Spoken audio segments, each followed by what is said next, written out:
Shalom, selamat pagi Bapak Ibu Saudara yang terkasih di dalam Tuhan. Dimanapun Bapak Ibu Saudara berada, Tuhan tetap mengasihi kita, Tuhan tetap mencintai, dan Dia tetap baik dalam hidup kita.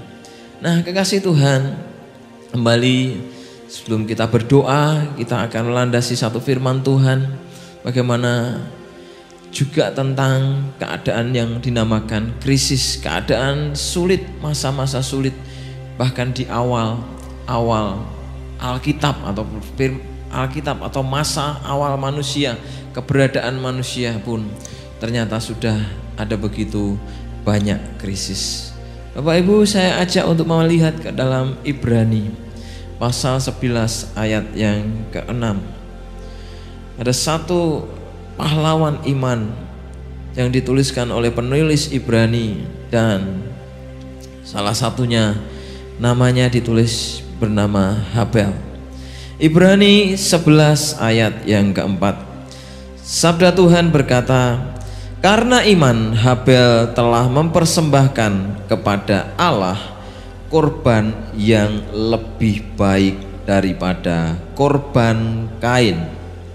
Dengan jalan itu ia memperoleh kesaksian kepadanya bahwa ia benar, karena Allah berkenan akan persembahannya itu, dan karena iman ia masih berbicara sesudah dia mati. Saudaraku yang dikasihi Tuhan, kalau kita mengamati kehidupan awal-awal ya manusia, Adam dan Hawa, mereka sudah tidak taat dengan perintah Tuhan. Akhirnya mereka dibuang dari Taman Eden, dan setelah mengalami pembuangan dan mengalami hukuman, saudara, masing-masing dapat jatah hukuman. Yang pria dapat, yang wanita dapat, ular pun dapat, saudara. Nah, menarik sekali, saudara. Kemudian di pasal 11 ayat 4 Ibrani menjelaskan ada satu pahlawan iman yang muncul, yaitu generasi kedua sesudah Adam. Dia percaya kepada Allah, dia mempersembahkan yang terbaik, dia hidup dalam kebenaran akan imannya. Nah, saudaraku yang dikasih Tuhan, di tengah-tengah kesulitan ini, saudara, ternyata di awal-awal manusia dulu pun sudah mengalami kesulitan. Adam mengalami hukuman yang namanya dia akan bersusah payah atau bekerja dengan keras. Tanah menjadi terkutuk karena kesalahannya, sehingga Adam harus mengerjakan tanah dengan sungguh-sungguh dan kemudian baru menuai hasilnya, saudara. Itu satu hal yang sulit ya. Kalau sekarang kita tinggal melihat keadaan para petani yang mengolah tanah, kemudian menanam, mereka menuai, itu hal yang biasa. Apalagi kita yang bukan istilahnya orang-orang dari dunia pertanian, saudara. Yang dari dunia pertanian akan sangat tahu, saudara, kalau mengolah tanah itu juga sulit. Namun sudah lebih mudah karena apa, saudara? Karena sudah ada teknologi yang membantu, sudah ada yang namanya pengetahuan demi pengetahuan dari generasi ke generasi, sehingga cara mengolah tanah mudah. Zaman dulu ada menjadi perintis sulit sekali. Nah, saudara, namun di situ kemudian Adam berjuang, namun akhirnya dengan susah payah itu ada yang namanya, saudara, pertolongan Tuhan. Jika cerita di tengah krisis yang dihadapi di masa-masa itu, yaitu sulitnya tanah, sulitnya menuai hasil dari tanah itu akibat kutukan atau hukuman dari Tuhan, membuat mereka mengalami krisis ya, saudara. Namun di tengah-tengah kesulitan itu ada pertolongan Tuhan. Pertolongan Tuhan sangat nyata, saudara. Nah, ketika Hawa melahirkan anak yang pertama, saudara, ketika Hawa melahirkan anak yang pertama, kitab Kejadian 4 ya, pasal yang keempat jelas menuliskan ya di pasal yang pertama, saudara. Kemudian manusia itu bersetubuh dengan Hawa, istrinya, dan mengandunglah perempuan itu, lalu melahirkan Kain. Maka kata perempuan itu, aku telah mendapat seorang anak laki-laki dengan pertolongan Tuhan. Aku telah mendapat seorang anak laki-laki dengan pertolongan Tuhan. Saudara, di tengah krisis kesulitannya untuk yang namanya hidup mendapatkan kebutuhan-kebutuhan hidup di awal-awal kehidupan manusia, tetap ada pertolongan Tuhan. Tuhan memang memberi hukuman karena dosa, akibat dosa, tetapi Tuhan tetap memperhatikan umat yang dicintainya, manusia yang telah diciptakannya. Saudara, nama Kain, saudara, artinya adalah, ya, ada yang menuliskan artinya memperoleh anak, saudara. Kain itu ada yang artinya memperoleh anak. Ada juga artinya, ya, pertolongan Tuhan, karena pertolongan Tuhan. Nah, saudara, maka di tengah-tengah krisis ini, ya, dari belajar tentang kisah Kain dan Habel, kita pertama mari kita percaya penuh kepada pertolongan Tuhan. Arti nama Kain sangat baik, saudara. Mendapat pertolongan Tuhan. Di dalam kesusahannya, selain Kain yang mendapat hukuman, rupa-rupanya Adam juga dihukum, ya, saudara. Kalau kita baca dalam Kejadian 3 di pasal sebelumnya, maka saudara dikatakan bahwa dengan, saudara, susah payah engkau akan mengandung, engkau akan melahirkan anak dengan susah payah. Nah, saudara, Hawa melahirkan Kain, ya, anak pertamanya dengan keadaan yang sulit. Karena apa, saudara? Berbeda dengan ibu-ibu atau wanita-wanita yang melahirkan di zaman-zaman sekarang, ya. Sekalipun melahirkannya normal, saudara, enggak SC, enggak cesar, tapi tetap sulit zaman dulu, saudara. Zaman sekarang udah dibantu, misalnya bidan, terus dokter, terus kemudian perawat-perawat dan lain sebagainya yang membantu kelahiran.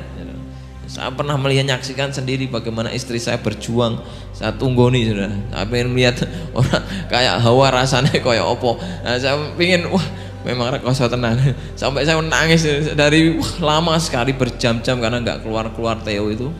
Saya sampai nangis, istri saya sampai hampir putus asa, saudara.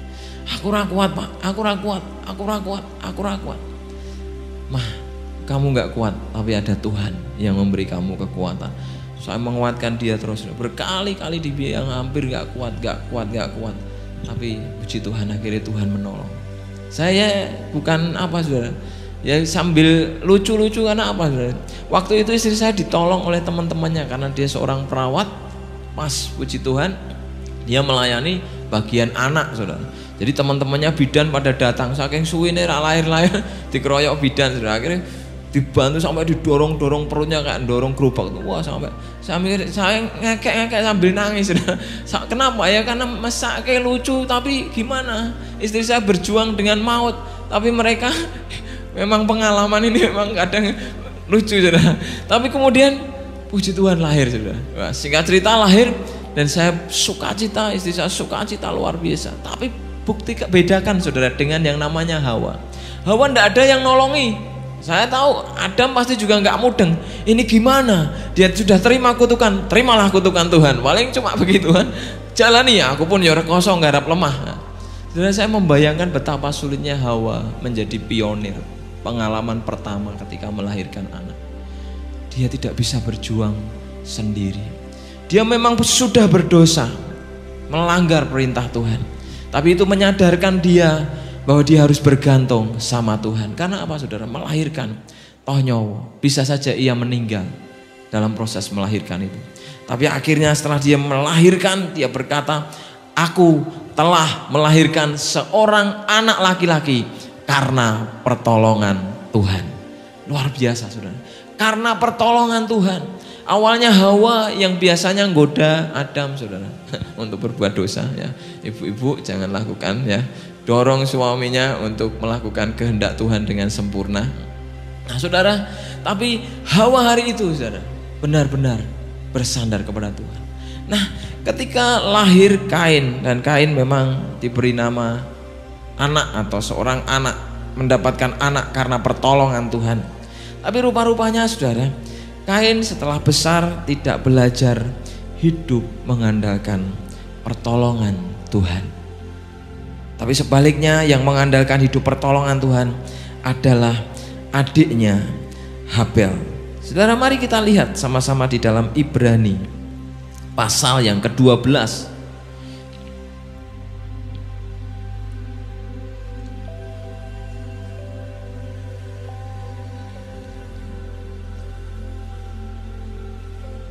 Ibrani pasal 12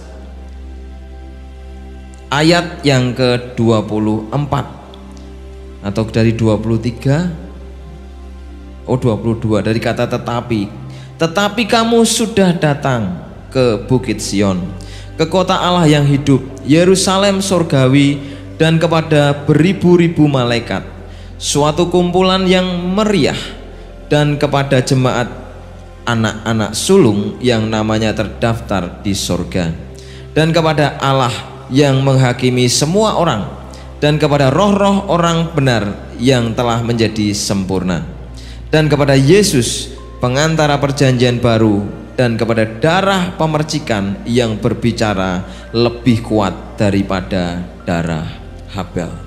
Maksud saya mengandalkan pertolongan Tuhan, andalkanlah pertolongan Yesus Kristus yang sudah memberikan hidupnya bagi kita, yang sudah memberikan nyawanya, darahnya menjadi tebusan bagi kita semua.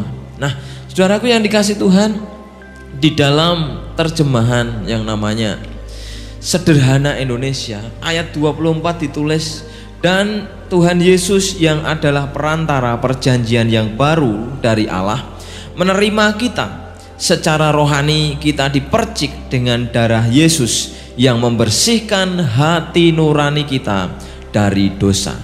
Darah Habel, yaitu orang pertama untuk dibunuh, tidak membawa berkat melainkan kutukan, tetapi darah Yesus membawa berkat yang besar. Saudara, Habel digambarkan bahwa ketika dia meninggal dunia, dibunuh oleh Kain, darahnya bisa berteriak-teriak, saudara.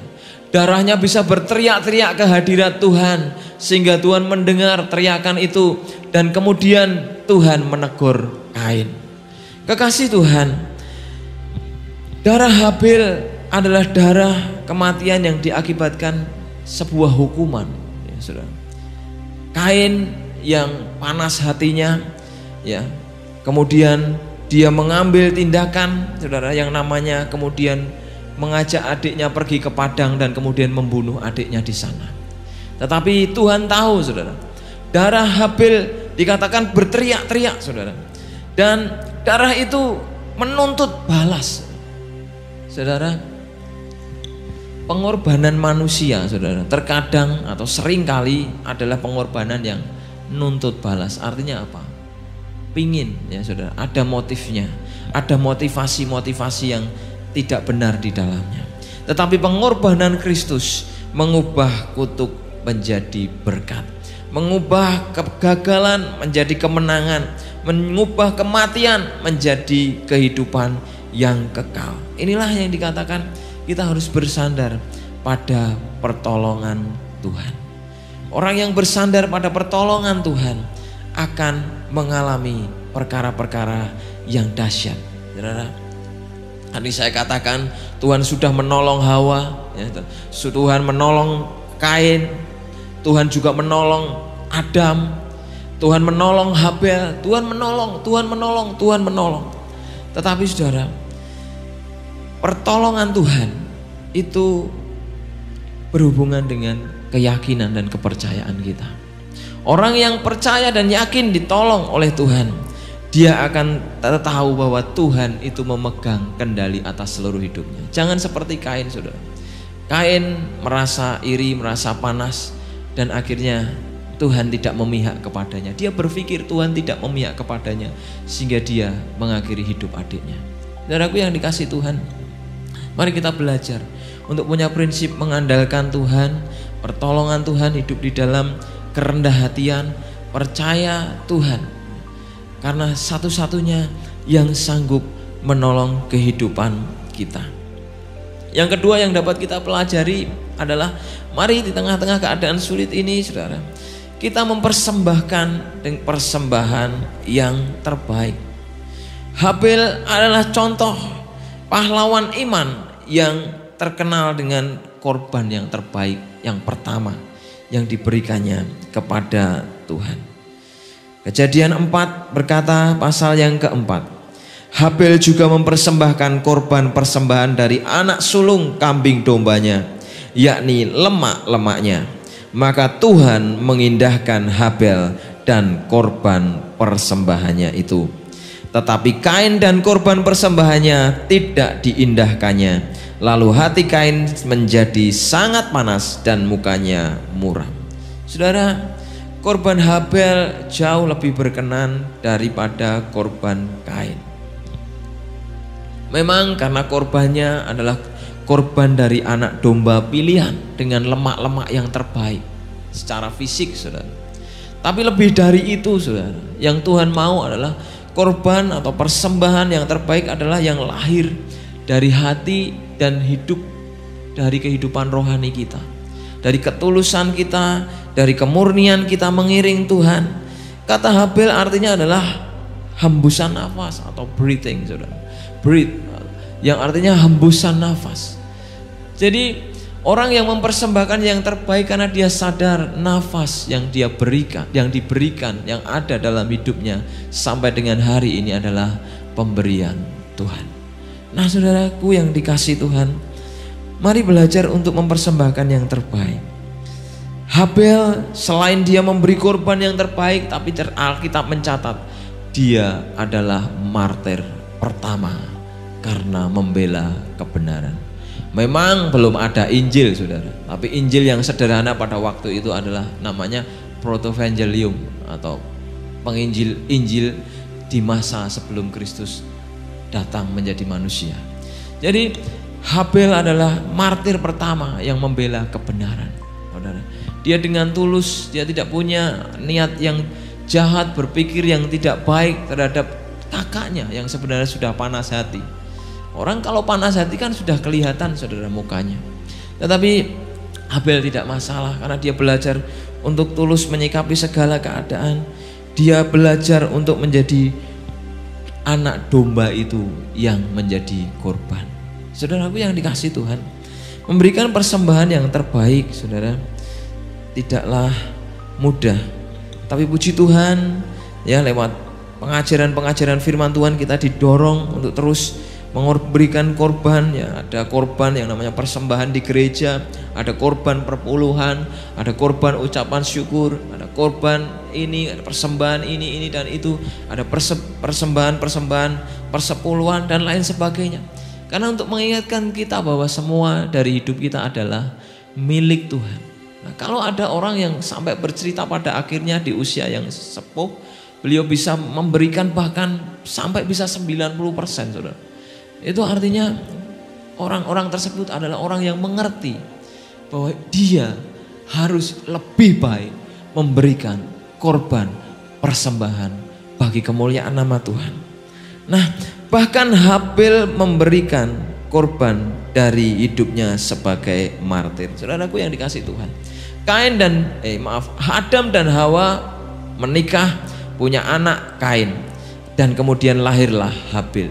Tercatat ketika 130 tahun umur Adam, maka Adam itu melahirkan anak lain yang namanya Set. Dan dimulai dari Set itulah kemudian generasi ilahi keturunan sampai akhirnya akan melahirkan Nuh, kemudian ke Abraham, dan seterusnya melahirkan bangsa Israel. Nah, kemudian apa yang terjadi dengan Kain, saudara? Kain mengalami yang namanya hukuman kedua atau disebut kutukan, saudara. Bapaknya, ibunya sudah terima hukuman, Kain mengulangi kegagalan yang namanya bapak dan ibunya. Karena apa, saudara? Karena dia merasa bahwa hidupnya adalah miliknya. Dia lari sepanjang hidupnya sebagai pelarian. Saudara, orang yang hidup tidak dalam penyerahan Tuhan, mempersembahkan seluruh hidupnya sebagai milik Tuhan, maka hidupnya akan ada di dalam pelarian. Artinya apa? Ketika masalah dihadapi akan ketakutan. Ketika masalah dihadapi akan khawatir. Karena apa? Merasa ini masih punya saya. Nanti kalau saya kehilangan ini, saya kehilangan kesehatan, saya kehilangan harta benda, saya kehilangan ini, saya kehilangan pelayanan, saya kehilangan jabatan, saya kehilangan ini. Saudara, kehidupan kita adalah semuanya milik Tuhan. Kalau kita mau lepas dari ketakutan, jangan terikat dengan harta benda, jangan terikat dengan jabatan, jangan terikat dengan nama besar, jangan terikat bahkan dengan pencapaian termasuk di dalam pelayanan. Semuanya adalah anugerah Tuhan. Mari belajar untuk bergantung sama Tuhan sepenuhnya dengan memberikan hidup kita sebagai korban persembahan. Kalau Pak Gembala atau hamba Tuhan berkata, berikan perpuluhan, berikan persembahan, ya karena kita sedang masing-masing dilatih. Tapi kalau kita mengembangkan kepekaan, maka kita akan belajar bisa ngalami lebih lagi. Saya melihat contoh yang begitu banyak, orang-orang yang begitu bisa mengalami lebih, dan saya juga melihat contoh yang tidak bisa menangkap itu, dan akhirnya hidup dalam gerutuan, dalam sungutan, kesana kesini, berkata-kata tentang hal yang tidak baik. Mari kita belajar menurut firman Tuhan. Jadikan hidup kita korban yang matang seperti domba yang disembelih dan kemudian dipanggang, dibakar, dan dinikmati oleh persekutuan. Artinya apa, saudara? Hidup kita ini matang, dewasa. Saya percaya orang-orang yang sampai mempersembahkan besar, benar-benar tulus loh untuk pelayanan pekerjaan Tuhan ya. Ada yang donasi tetapi bukan donasi untuk pekerjaan Tuhan, pekerjaan yang lain banyak kesaksian saudara. Tapi untuk pekerjaan Tuhan, untuk kemuliaan nama Tuhan, untuk jiwa-jiwa diselamatkan, maka saya percaya orang itu adalah orang yang dewasa, makin matang dalam hidupnya. Yang ketiga, saudara, yang ketiga, mari kita hidup yang namanya belajar untuk menguasai diri. Belajar untuk menguasai diri kita. Satu pelajaran, saudara, yang ada di Kejadian pasal yang keempat, saudara. Sikap dari seorang yang bernama Kain ketika korban persembahannya ditolak oleh Tuhan. Ya. Ayat 5 dikatakan, tetapi Kain dan korban persembahannya tidak diindahkan Tuhan. Lalu hati Kain menjadi sangat panas dan mukanya muram.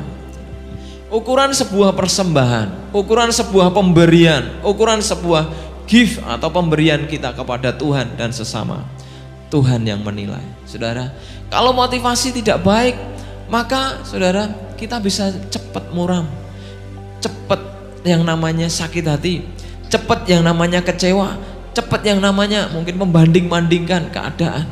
Tetapi kalau kita benar-benar tulus, sekalipun nilainya kecil, tetapi Tuhan berkenan. Lihat cerita janda di dalam perjanjian baru yang hanya memberikan beberapa peser, 2 peser. Ada yang memberikan lebih banyak dari itu, tapi Tuhan Yesus berkata, dia jauh lebih berkenan, persembahannya jauh lebih diterima daripada banyak orang yang mempersembahkan lebih banyak secara materi. Jadi ukurannya bukan fisik, tapi dimulai dari sikap kehidupan roh, manusia rohani kita yang menurut akan tuntunan Tuhan. Maka saudara, kalau saudara digerakkan untuk melakukan apapun, beri yang terbaik, saudara. Tanyakan kepada Tuhan. Masing-masing kita tidak bisa menghakimi, ya. Gak bisa tentang, oh dia kecil, dia besar, enggak, saudara.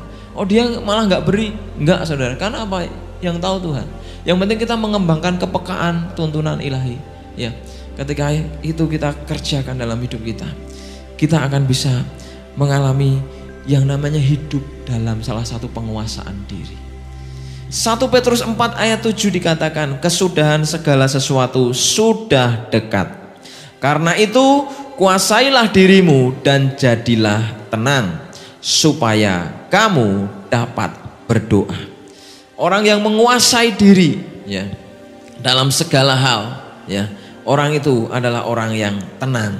Dan ketika dia tenang, dia tahu dia harus berdoa seperti apa. Nah, saya percaya hari ini kita dituntun agar diberi ketenangan, diberi kekuatan Tuhan untuk kita bisa menghadap Tuhan, berdoa bagi bangsa kita, sehingga bangsa kita akan mengalami lawatan Tuhan yang terbaik menurut waktu dan kuasanya bagi bangsa ini. Nah, saudaraku yang dikasihi Tuhan, kembali ke menguasai diri. Saudara, hati Kain jadi panas, saudara. Hatinya mulai panas, ada emosi. Kain tidak dapat menaklukkan emosinya. Kain tidak dapat menaklukkan gejolak, saudara, yang namanya kedagingannya, sehingga dia merencanakan hal yang jahat bagi adiknya. Nah, saudara, mari kita merespon dengan benar untuk tetap menguasai diri, ya. Panas hati, kuasai, saudara, kuasai diri, ya. Amsal pasal 23 dikatakan, ya, kita harus menjaga hati dari segala kewaspadaan, karena dari situ terpancar kebenaran.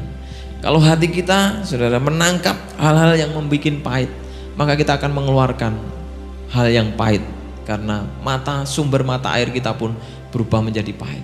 Kalau kita menangkap hal yang baik, yang manis, yang indah, yang sedap didengar, yang mulia, yang terpuji, maka hati kita pun akan memancarkan yang baik, yang mulia, yang terpuji. Saudaraku yang dikasihi Tuhan, di tengah-tengah kesulitan ini, mari belajar menguasai diri. Keadaan boleh sulit, semuanya sulit, saudara. Tetapi orang yang menguasai diri akan tetap tenang, akan tetap melihat kebaikan Tuhan di dalam hidup kita, akan tetap melihat kasih Tuhan yang besar dalam hidup kita. Orang menguasai diri bukan menyandarkan dari kekuatannya, tetapi bersandar kepada kasih Tuhan yang mengasihi kehidupan kita. Jangan seperti Kain yang mudah panas, ya. Dikatakan bahwa dosa sudah berkuasa atasmu. Dosa sudah mengintip. Saudara, Tuhan sudah memperingatkan Kain, sudah berbicara secara pribadi kepada Kain. Jangan kamu panas hati, kuasai dirimu, tetap tenang, tetap berdoa. Tapi Kain nekat, saudara. Dia bahkan suara Tuhan pun tidak dia dengar. Dia lebih menuruti dagingnya, dia lebih menuruti emosinya, dia lebih menuruti nafsunya, dia lebih menurut keadaan mata. Jadi fokusnya tidak kepada kehendak Tuhan dan kebenaran, tetapi fokusnya kepada keadaan. Aku lebih tua, ya kan? Aku lebih tua, aku juga mempersembahkan, dia juga. Kenapa dia yang diterima, saya tidak? Jadi dia selalu mengukur dengan hal-hal yang fisik. Mari Bapak Ibu dan saudaraku yang dikasihi Tuhan, mari kita belajar merespon dengan benar untuk tetap menguasai diri dalam segala hal. Mungkin hari ini belum diberkati secara finansial, saudara, ya, percaya saudara pasti diberkati, saudara pasti diberkati. Namun sabar menunggu janji Tuhan digenapi dalam hidup kita. Tetap kuasai diri, saudara. Jangan mencobai diri kita. Jangan istilahnya keinginan-keinginan dalam diri kita justru akan menjerat kehidupan kita. Karena di situ ada kuasa dosa yang sedang mengintip. Seperti akhirnya Kain membunuh Habel. Saudara, kehidupan Kain menjadi hal yang menyulitkan bagi dirinya. Dia menjadi pelarian sepanjang hidupnya. Dan Alkitab menulis, saudara, kemudian lahir anak Adam yang lain, namanya Set. Generasi Set dan seluruh keturunannya itulah yang kemudian melahirkan Abraham, Ishak, Yakub, dan bangsa Israel. Umat pilihan, inilah generasi-generasi pilihan, saudara. Generasi yang mengerti bagaimana mereka akan dipakai Tuhan. Generasi yang mempersembahkan yang terbaik. Generasi yang mau menguasai diri. Generasi yang bergantung kepada pertolongan Tuhan sepanjang hidupnya. Maka nama Kain, saudara, itu ada di jalur yang lain. Tapi jalur yang ini yang kemudian akhirnya melahirkan Kristus dari anak Adam yang lain. Kemudian melahirkan Kristus sebagai Mesias sang penyelamat dunia dari sana. Jadi mari kita belajar, sudah di tengah-tengah krisis. Keadaan boleh sulit sekali lagi, tapi ada pertolongan Tuhan. Ada kasih setia Tuhan yang sanggup mengubah keadaan kita. Mari belajar mengandalkan Tuhan, pertolongan Tuhan yang makin nyata dalam hidup kita. Belajar untuk mempersembahkan yang terbaik, belajar membayar harga, dan mari kita juga belajar terus untuk menguasai diri kita. Amsal mengatakan orang yang menguasai dirinya melebihi seorang pahlawan. Hari ini hari masa-masa penentuan Tuhan, dan Tuhan ingin membangkitkan pahlawan-pahlawan. Pahlawan-pahlawan kemerdekaan bangsa kita dulu sudah mengerjakan bagiannya, dan hari-hari akhir ini Tuhan ingin membangkitkan pahlawan dari generasi akhir, pahlawan yang dipakai Tuhan untuk yang namanya memenangkan setiap perkara, pertempuran demi pertempuran, sehingga akhirnya orang-orang yang belum mengenal Tuhan akan mengenal pahlawan sejati, yaitu Yesus Kristus yang menyelamatkan seluruh dunia dari hukuman kematian. Mari kita terima firman Tuhan ini dan kiranya firman Tuhan memberkati kita semua.